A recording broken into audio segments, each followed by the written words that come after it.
오늘도 예배하는 우리 모두 가운데 성령께서 함께하여 주셔서 주님의 교훈으로 우리를 새롭게 하시고 하나님의 말씀을 따라서 세상을 믿음으로 살아가는 우리 모두가 되기를 원합니다.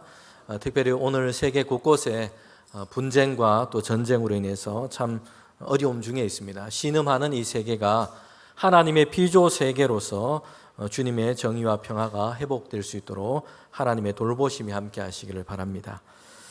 우리 사도행전 말씀을 함께 들어가서 계속해서 주의 말씀을 나누도록 하겠습니다. 지난주에 설교 말씀과 이어서 말씀을 전하도록 하겠습니다.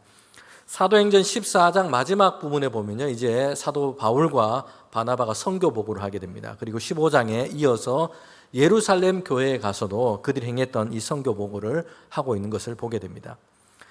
바울과 바나바는요, 걷는 사람이었습니다. 그러나 그의 목적은 분명했습니다. 1차 전도 여행이었는데 그 여행은 예수님의 이 복음을 전하기 위한 것이었습니다. 그들은 목적을 따라서 걷는 사람들이었습니다. 오늘 우리는 우리의 삶과 방향을 잃어버리고 살아갈 때가 있습니다. 쉴 새 없이 바쁜데 어디를 향해 가는지 방향을 놓쳐버린 경우가 있습니다.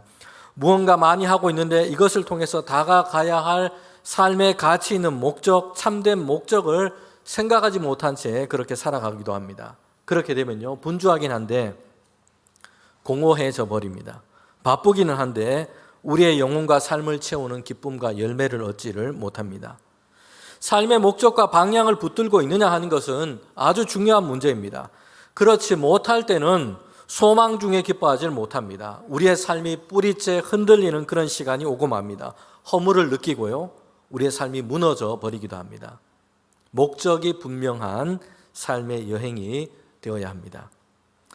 미국의 전설적인 수영 선수가 있습니다. 그 사람은요, 마이클 펠프스라고 하는 사람입니다. 올림픽에 가서 금메달만 무려 23개를 획득했습니다. 하나 받기도 어려운데 23개의 금메달을 목에 걸었습니다. 그 실력이 얼마나 타고난지를 보여주고 있고요, 그가 얻었던 인기와 명성이 얼마나 대단했을지 우리는 충분히 짐작하게 됩니다. 그리고 2012년에 이제 올림픽을 마지막으로 선수 생활에서 은퇴를 하게 됩니다. 그러면서 그의 인생에는 아주 큰 위기와 슬럼프를 만나게 됩니다. 지금껏 수영 선수로만 살아왔어요. 세계 최고가 되고 많은 메달을 목에 거는 것, 이걸 위해서 훈련하고 그렇게 살아왔습니다. 수영 선수로 이처럼 세계 최고의 자리까지 올라가기도 했어요. 그런데 선수에서 은퇴를 하고 나니까 나는 누구인가? 내 인생의 목적은 무엇인가? 라고 하는 이전에 그가 붙잡고 있던 모든 것들이 다 사라지고 만 것입니다. 공허함을 느끼게 됐어요. 술과 도박에 빠져 지냅니다. 마약을 하기도 했습니다. 음주운전으로 2번이나 체포되기도 했습니다. 난폭한 성격과 행동으로 변해버려서 주변 사람들과의 관계가 지금 파탄에 이르게 된 겁니다. 극심한 우울증과 자살 충동을 느끼고 있습니다. 그의 삶이 지금 망가진 것이에요. 수렁에 빠져버린 이 펠프스에게 손을 내민 것은요, 그의 오랜 친구였습니다. 치유센터를 소개해 주면서 그의 한편에서는 책 한 권을 그에게 그의 손에 건네주었습니다. 릭 워렌 목사의 목적이 이끄는 삶이었습니다. 펠프스는요, 이를 통해서 세계 1등, 사람들 사이에서 명성과 인기를 얻는 것, 이게 아니라 자신의 인생의 근본적인 목적이 하나님 안에서 있음을 다시 발견하게 됩니다. 그리고 그의 인생은요, 이제 다음 챕터로 평강과 기쁨 속에서 그렇게 그는 새롭게 시작할 수 있게 된 겁니다. 이것은 나의 욕망의 관점, 세상의 풍조, 사람들의 어떤 이 시선, 이런 관점으로 내 인생을 보는 것으로 되지 않습니다. 하나님의 선하시고 기뻐하시고 온전한 뜻, 그 관점으로 우리의 인생을 볼 때에 거기에서 우리의 삶을 향한 하나님의 목적을 알게 됩니다. 이것이 비전입니다. 비전은 내가 보는 것이 아니고 하나님께서 내게 보여주시는 것입니다. 나를 향한 하나님의 목적 안에서 나의 삶과 생을 볼 수 있게 되는 것입니다. 이게 비전인 겁니다. 바울과 바나바는 길을 걷는 사람이었어요. 그들의 목적은 분명했습니다. 예수님의 복음을 전하는 것입니다. 나를 구원하시고 하나님의 자녀 삼으시고 그 은혜와 평강을 내게 주신 그 구원의 기쁜 소식을 사람들에게도 전하는 것이었어요. 바울과 바나바는 예수님의 이 부활하셨고 예수님이 그리스도 되심을 전했습니다. 율법을 지키고 온갖 종교적인 의무와 고행을 한다고 되는 것이 아니고요, 사람들이 이렇게 저렇게 만들어 놓은 여러 신들을 섬기고 거기에 절한다고 되는 것이 아닙니다.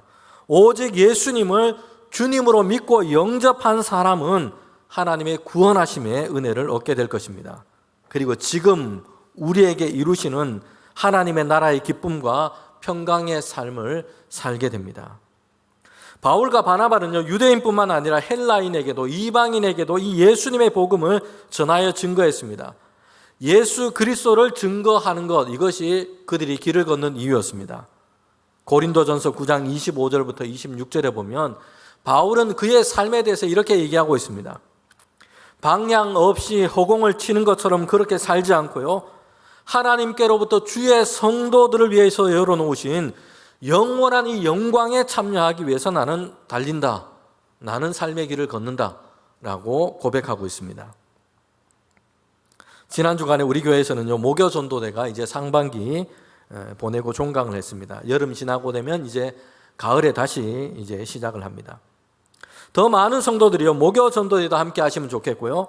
뿐만 아니라 우리는 무엇보다도 우리가 살아가는 생활 속에서 생활 선교사로, 가정과 일터에서 주님의 이 기쁨을 전하는 전도자로 우리가 살아가면 좋겠다 생각을 합니다.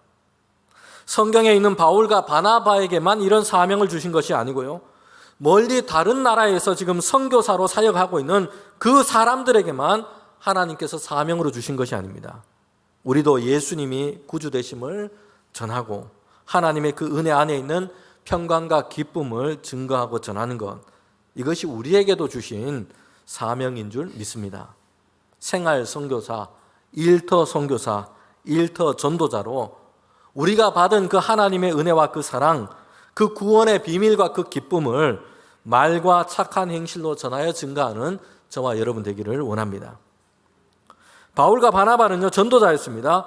그들의 전도는 예수님께서 승천하시면서 사도와 성도들에게 전하여 명령하신 그 말씀이 그들을 통해서 지금 성취되고 있음을 우리에게 보여줍니다. 사도행전 1장 8절에 보면 성령이 너희에게 임하시면 너희가 권능을 받고 예루살렘과 유대와 사마리아와 땅끝까지 이르러 내 증인이 될 것이라 말씀했습니다. 지금 바울과 바나바는요, 복음 전도를 통해서 주님의 이 복음이 확산되는 일에 지금 하고 있습니다. 이전에는 유대인의 혈통 또한 유대인의 전통에 갇혀 있기도 했습니다. 그러나 바울과 바나바를 통해서 본격적으로 이 복음 전도가 이방인의 세계 가운데 넓어지게 된 것입니다. 헬라인과 이방인에게도 예수님의 이 복음이 증거되었습니다. 지금까지 그들이 믿고 의지했던 헛된 종교적인 허상을 다 버리고 예수 그리스도를 믿고 하나님께로 돌아올 것을 바울과 바나바는 그들 가운데 선포했습니다. 주님에게만 구원의 길이 있기 때문입니다. 전도 여행 중에 고초와 시련을 겪기도 했지만 하나님은 바울과 바나바를 통해서 일하시고 그들과 함께 계셨습니다. 성령으로 충만했고 주님이 주시는 기쁨과 평강으로 그들은 충만했습니다. 그래서 그들을 통해서, 그들의 전도를 통해서 믿는 자들이 많아졌습니다. 교회들도 세워지기 시작했어요. 1차 전도 여행은요, 특별히 갈라디아 지방에 있던 많은 사람들에게 주님의 복음이 증거되었고요, 그들은 우상을 버리고 하나님께로 돌아오는 일이 일어나게 된 겁니다. 바울과 바나바의 이 전도 여행을 통해서 우리가 보게 되는 것이 있습니다. 우리의 인생의 여행이 어떠해야 되느냐 생각해 보게 됩니다. 그것은 하나님과 함께하는 삶의 여행이 되어야 합니다. 바울과 바나바는요, 1차 전도 여행을 보면 우리 역시 동행하는 하나님의 일 경험하는 삶의 여행이 될 것을 우리에게 얘기하고 있습니다. 그들은 이제 전도 여행을 마치고 안디옥 교회로 돌아오게 됩니다. 1년 정도의 시간이 지났어요. 기도하며 파송했던 교회와 성도들에게 이제 되돌아간 것입니다. 얼마나 반갑고 감격스러운 시간이겠습니까? 그러면서 거기에서 그들은 그들이 선교했던 선교 사역을 이제 보고하게 됩니다. 14장 27절부터 28절에 이렇게 얘기합니다. 그들이 이르러 교회를 모아 하나님이 함께 행하신 모든 일과 이방인에게 믿음의 문을 여신 것을 보고하고 제자들과 함께 오래 있으니라. 아멘. 바울과 바나바가 이제 선교 보고를 하고 있는데요, 많은 이방인들이 예수님을 그리스도로 영접하고 하나님을 믿게 된 일, 그들의 믿음을 하나님께서 열어주신 것 얘기합니다. 그리고 그들 가운데 함께 행하셨던 하나님에 대해서 보고하며 증언하고 있는 것입니다. 우리가 한편 생각해 보면요, 바울과 바나바는 이야기할 거리들이 정말 많을 겁니다. 사도행전 13장과 14장을 우리가 살펴봤습니다. 거기에 보면 전도하면서 그들은 얼마나 많은 수고를 했습니까? 고난을 겪기도 했고요, 반대와 핍박을 받기도 했습니다. 생명이 위태로울 정도로 해를 받기도 했습니다. 선교 보고를 하면서 그들이 경험했던 이 고생담을 늘어놓는다면 정말 일주일의 시간도 부족할 겁니다. 이뿐이 아니죠. 바울과 바나바는 선교하면서 병든 사람을 고치는 이적을 행하기도 했습니다. 장애가 있어서 걷지 못하는 사람을 일으켜 세우기도 했습니다. 자신들이 행한 그 일을 대단하고 영웅강처럼 만들어서 그렇게 얘기한다면 그들은 할 얘기가 정말 많을 겁니다. 그러나 바울과 바나바는요, 성도들에게 지금 무엇을 얘기하고 있고 성도들이 무엇을 듣기를 지금 원하고 있습니까? 하나님이 어떤 일을 행하셨는지, 바나바와 바울 가운데 어떤 일을 행하셨는지, 그리고 그들을 통해서 어떤 일이 이루어졌는지 여기에 대해서 전하고 싶습니다. 하나님이 함께 하셨고 하나님께서 행하셨고 이것을 성도들에게 지금 보고하고자 한 겁니다. 성도 여러분, 우리의 삶의 과정에서 또 우리의 인생을 보고한다면 무슨 이야기를 하고 싶으세요? 지금까지 우리 교회의 역사를 이야기한다면 무엇을 이야기하는 것이 좋겠다라고 생각이 드십니까? 구약 성경을 간통하고 있는 중요한 사건이 있습니다. 그것은 이스라엘 백성이 애굽에 종살이했는데 이제 하나님께서 그들을 건져내신 것입니다. 바로의 앞자리에 있었던 이스라엘 백성을 건져내어서 하나님께서 약속하신 그 가나안 땅에 들어가게 하신 것입니다.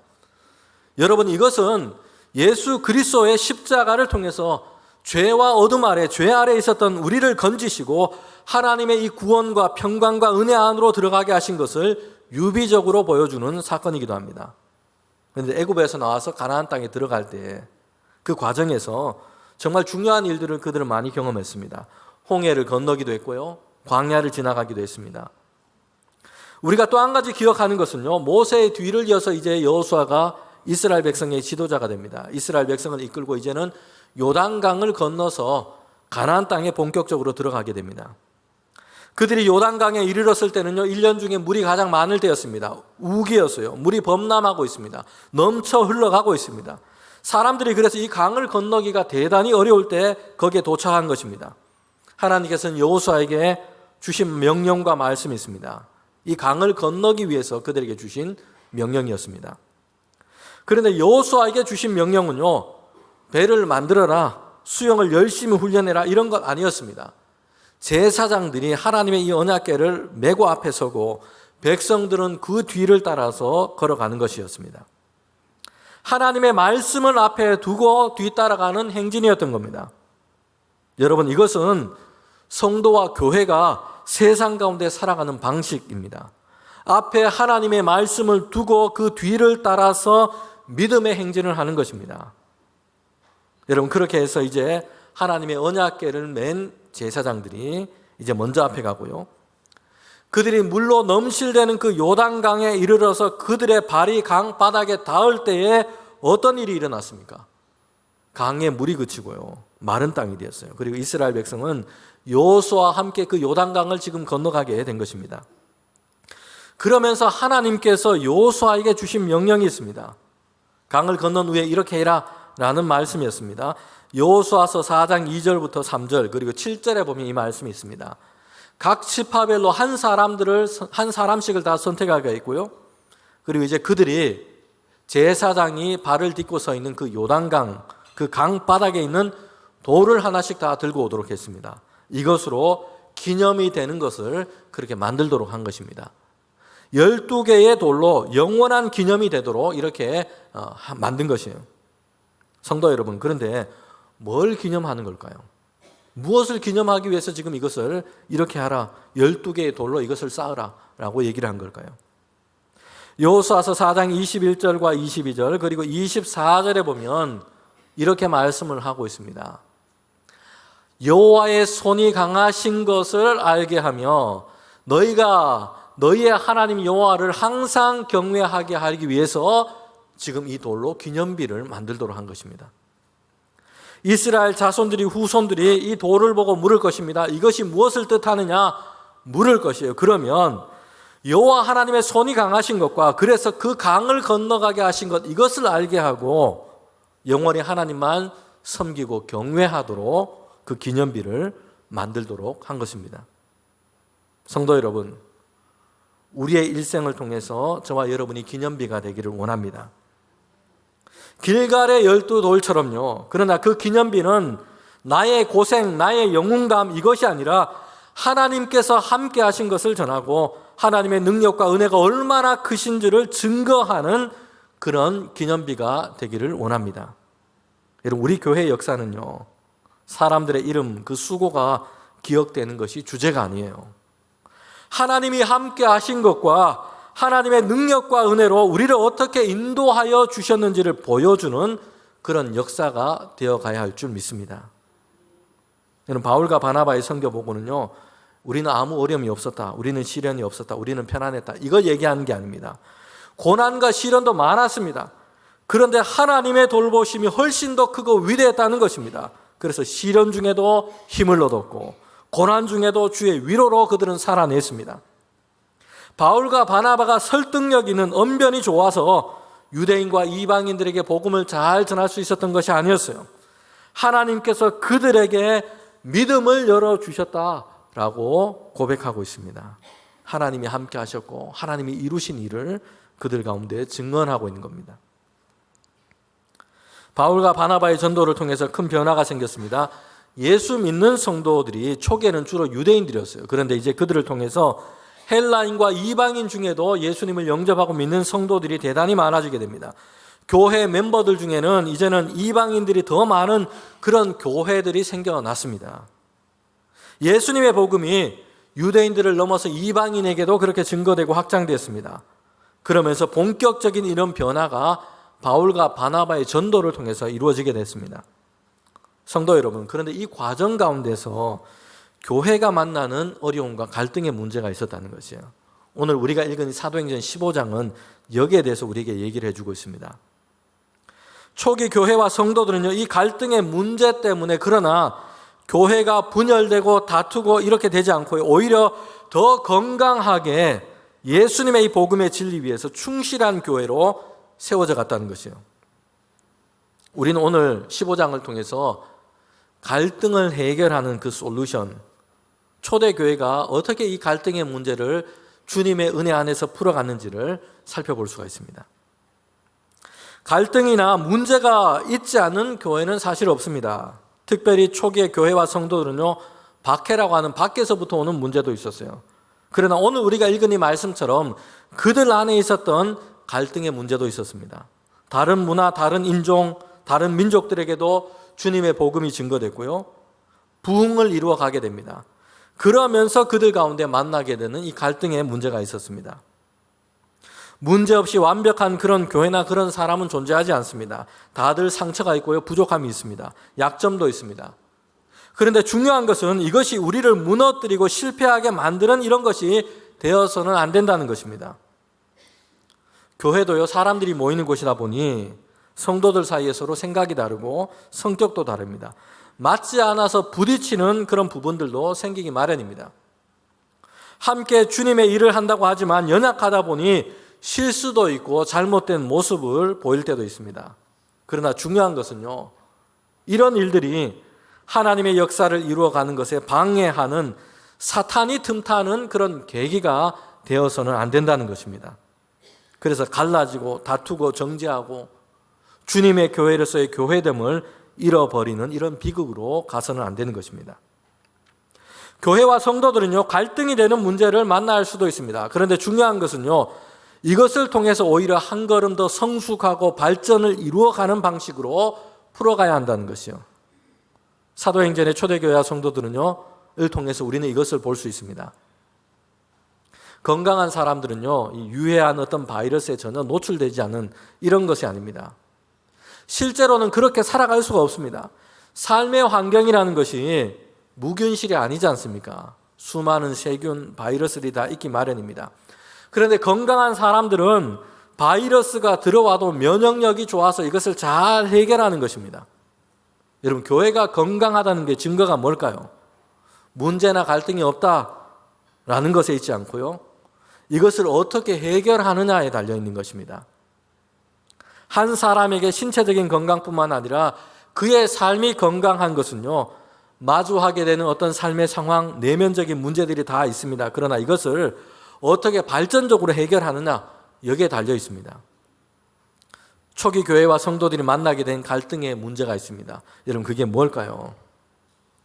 이방인들이 지금 막 주님께 돌아오고 있고요, 그들 가운데 지금 예수님의 복음이 증거되어서 교회가 확장되고 있습니다. 이것을 기뻐하고 있습니다. 주님의 복음이 그들에게도 증거된 것을 기뻐하고 있어요. 여러분, 그런데 교회 성도들 중에는요, 다른 생각을 가지고 주장하는 사람들도 있었다는 것이요.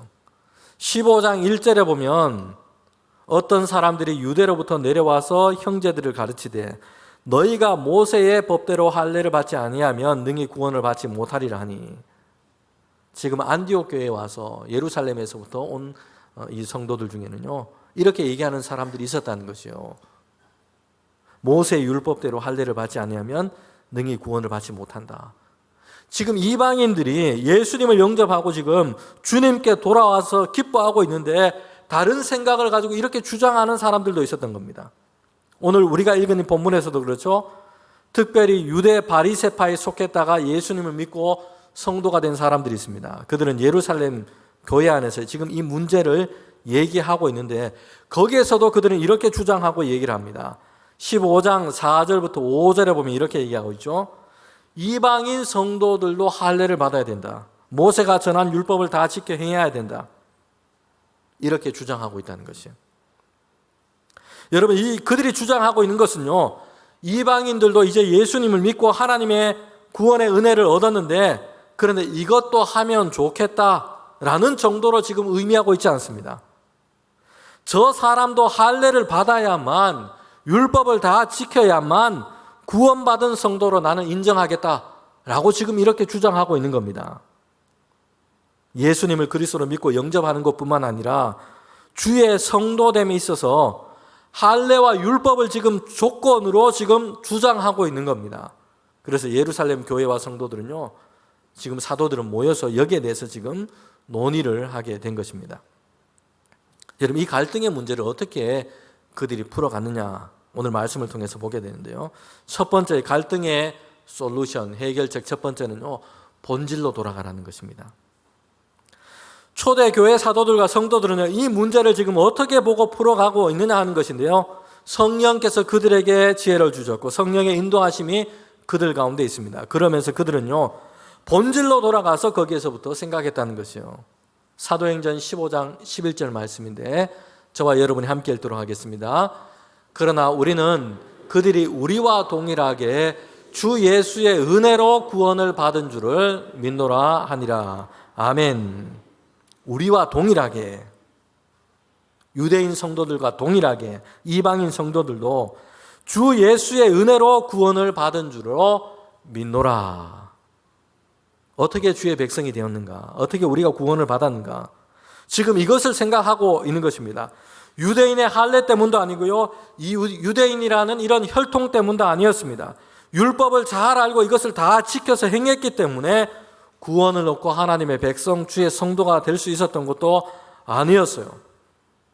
다른 것으로 된 것이 아니고 전적으로 예수 그리스도를 믿고 그 은혜를 힘입어서 된 것입니다. 여러분, 그렇기 때문에 이방인 성도들에게도 율법이나 할례를 조건으로 주장할 수 없다라는 것입니다. 사도들과 성도들은 구원 얻은 이 복음의 본질적인 진리로 되돌아갔습니다. 이 진리라는 렌즈를 가지고 이 문제를 보게 된 것입니다. 그러니 이 갈등의 문제가 단순해졌어요. 실마리가 분명해졌습니다. 사실 우리가 다투고 갈등하는 많은 문제들을 보면요, 본질에서 보면 별로 중요하지 않은 것들이 훨씬 더 많습니다. 그래서 본질로 돌아가서 생각해 보면요, 야, 이게 정말 우리가 싸울 문제인가? 이렇게 생각되는 것이 많다는 것입니다. 여러분, 댁에서 부부싸움 가끔 하십니까? 하시죠? 다들 안 하시는 것처럼 그렇게 계신데 저희 부부는 가끔 하는 편입니다. 그런데 부부들이 갈등하는 이유, 그 원인이 뭔가 설문조사도 해보고요. 많은 사람들이 이제 연구를 해서 이렇게 조사를 해서 이렇게 얘기를 합니다. 여러분 주로 원인이 뭐라고 생각하세요? 집안일, 재정의 문제, 자녀 문제, 또는 습관 이런 것을 우리는 많이 생각할 겁니다. 그런데 근본적인 원인은요, 상대방을 존중하지 않은 그 마음, 거기서부터 오는 말과 태도 때문이라고 합니다. 서로 사랑하고 존중하는 부부의 관계 그 본질에 잘 서 있으면요, 사실 다른 것은요, 중요한 갈등의 문제로 그렇게 발전하지 않는다는 것이에요. 유대인이냐 이방인이냐, 할례를 받았냐 그렇지 않느냐, 율법에 대해서 알고 있느냐 모르느냐, 이것은 본질적인 것이 아닌 겁니다. 성도와 교회됨에 있어서 가장 중요한 것은요, 예수님을 그리스도로 믿느냐 주님으로 믿느냐 하는 것이에요. 예수님의 그 십자가 부활을 믿고 예수님을 통해서 열어주신 구원 얻는 하나님의 은혜를 믿느냐, 여러분 이것이 중요한 것입니다. 이 본질로 돌아가서 생각을 하라는 것이에요. 두 번째 갈등의 솔루션은요, 하나님께서 지금 행하고 계신 그 일을 깊이 주의 깊게 보라는 것입니다. 예루살렘에 모인 사도들과 성도들은요, 갈등의 문제 앞에서 그들이 취한 두 번째 행동 모습이었습니다. 건강한 방식으로 그들의 문제를 이것은 해결할 수 있었습니다.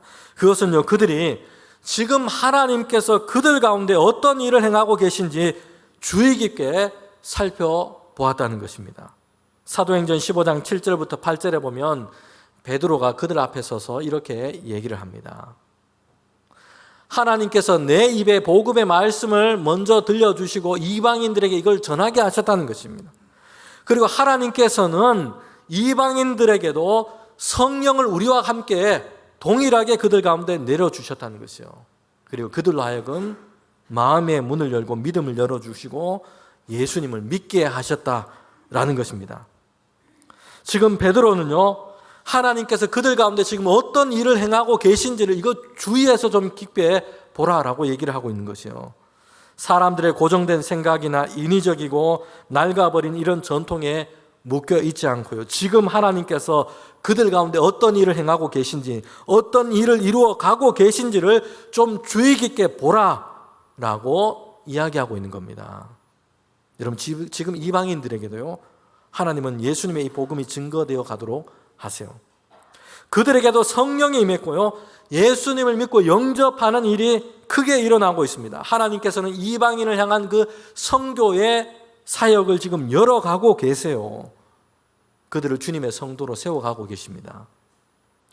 여러분, 그런데 유대인 중에서는요, 특별히 이전에 바리새파에 속해 있던 성도들 중에는요, 예수 믿기 전에 그들이 따랐던 유대 전통 바리새인들의 생각을 그대로 가지고 와서 지금 이것을 주장하고 있는 이들이 있었던 겁니다.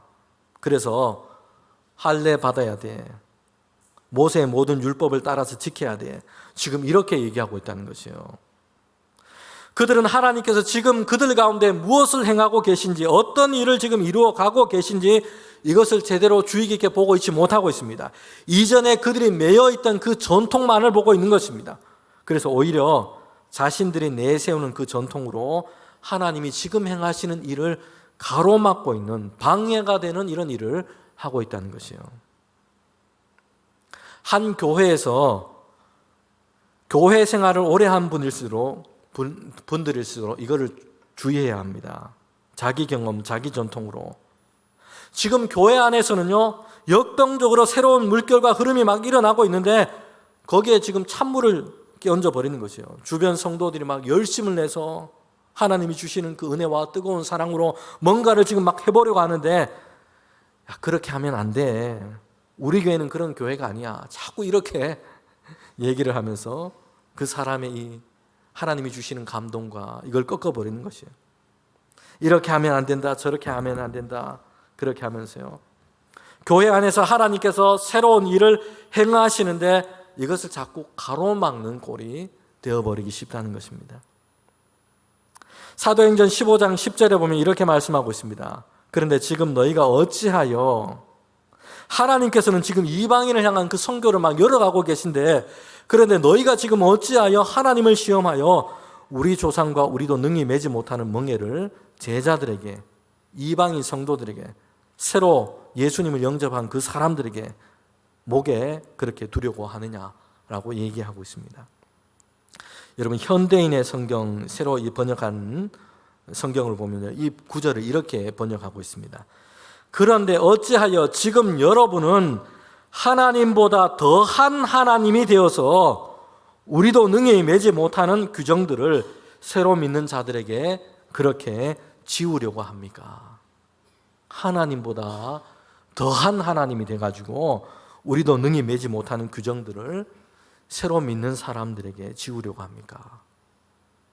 지금 바리새파에 있었던 유대인 출신이었던 그 성도들이 이렇게 논쟁하면서 이런 일을 하고 있다는 것입니다. 베드로와 사도들은 지금 무엇을 얘기하고 있습니까? 이전에 낡은 바리새인의 전통을 가지고 보려고 하지 말고 지금 하나님께서 우리 가운데 어떤 일을 행하고 계신지 이걸 좀 주의 깊게 보라는 것이에요. 세 번째 갈등의 솔루션은요, 그리스도 안에서 함께 세워져가는 새로운 기준을 정한다는 것입니다. 함께 세워져가는, 그리스도 안에서 성도로, 교회로 세워져가는 새로운 기준을 그들이 정했다는 것입니다. 그들은 예수님을 그리스도로 믿는 참된 구원의 진리를 세우고 하나님을 경외하고 섬기는 경건을 세우기 위한 새로운 기준을 정했습니다. 예루살렘에 모인 이 회의에서 아주 중요한 결정을 하게 됩니다. 이것은 당시 그들이 만났던 이 갈등의 문제를 풀어가는 것뿐만 아니라 교회가 더욱더 앞으로 복음의 진리 위에 서서 여러 민족에게로 확장되어 가는 그런 계기를 마련하게 된 것입니다. 사도행전 15장 19절부터 20절에 보면 거기에 대해서 얘기를 하고 있습니다. 다른 이유로 이방인들이 예수님을 믿고 하나님께로 돌이켜 성도가 되는 것을 막아서는 안 된다는 것입니다. 그리고 유대인 성도이든 이방인 성도이든 동일하게 이것을 꼭 지킬 것을 선언합니다. 우상을 버리는 것이요, 음행을 버리는 것입니다. 목매어 죽인 것, 그리고 핏째 잡은 것, 우상 신전에 바치기 위해서 짐승을 잡은 이런 것을 얘기합니다. 이것을 멀리하는 것입니다.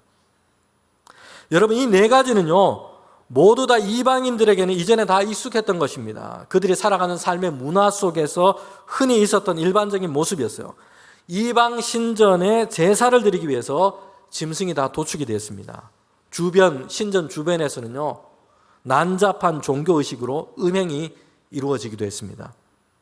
이처럼 우상 숭배에 기울어졌던 옛 생활의 모습을 다 청산할 것을 요구를 한 것입니다. 그리고 예수님을 구주로 믿고 하나님만 섬기는 신앙을 세워갈 것을, 이것을 정한 것입니다.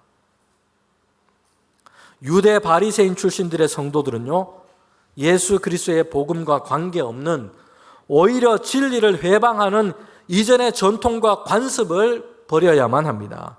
이방인 성도들도 마찬가지예요. 그리스도 예수를 주님으로 이제 믿었으니 그 안에 뿌리를 내리고 자라가야 합니다. 이전에 우상과 다른 신들을 섬겼던 잘못된 믿음에서 완전히 떠나야 하는 것이요, 거기에서 익숙했던 옛 생활과 옛 삶의 방식을 버려야 합니다. 여러분, 그들에게 필요한 것은요 유대인이든 이방인이든 주의 성도들에게 필요한 것은요 그리스도 예수 안에서 세워져가는 신앙과 참된 경건, 하나님만 경외하는 이 경건이 그들에게 필요한 것입니다. 오늘 우리 이 말씀을 우리가 함께 들으며 한 주로 우리가 살아갑니다. 우리 모든 성도들이 본질로 돌아가서 갈등의 문제를 풀고 진리 되신 하나님의 말씀 위에 우리의 생활과 우리의 신앙을 세워가는 저와 여러분, 우리 교회 되기를 주님의 이름으로 축원합니다. 함께 기도드리겠습니다.